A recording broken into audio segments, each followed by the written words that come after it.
នឹងអាចប្តឹងរំលាយគណៈបកនយោបាយនោះទៅតុលាការកំពូល សេចក្តីប្រកាសនេះបើព័ត៌មាននេះជាព័ត៌មានពិតដូច្នេះវាមិនទាន់ពិតយ៉ាងម៉េចអាពីរក្បាល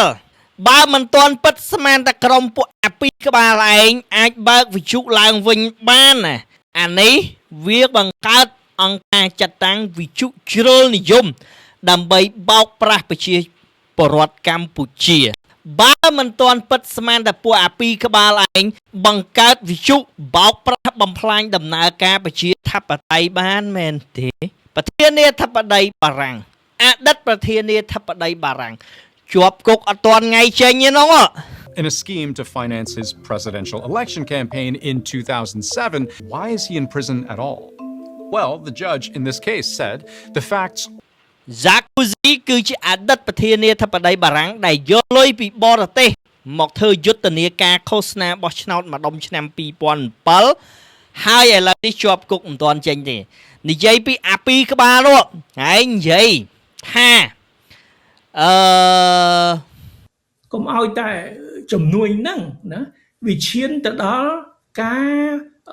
ឲ្យបរទេសជាតិជ្រែកមកធ្វើ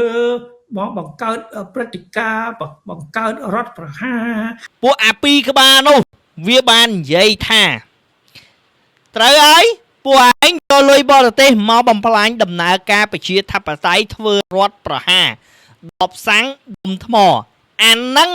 គេហៅថាដំណើរការប្រជាធិបតេយ្យហើយបំផ្លាញទ្រព្យសម្បត្តិសាធារណៈនៅផ្លូវវែងស្រេងហើយមិនទទួលយកការសម្រេចចិត្តរបស់ប្រជាពលរដ្ឋខ្មែរអាហ្នឹងហៅថាដំណើរការប្រជាធិបតេយ្យ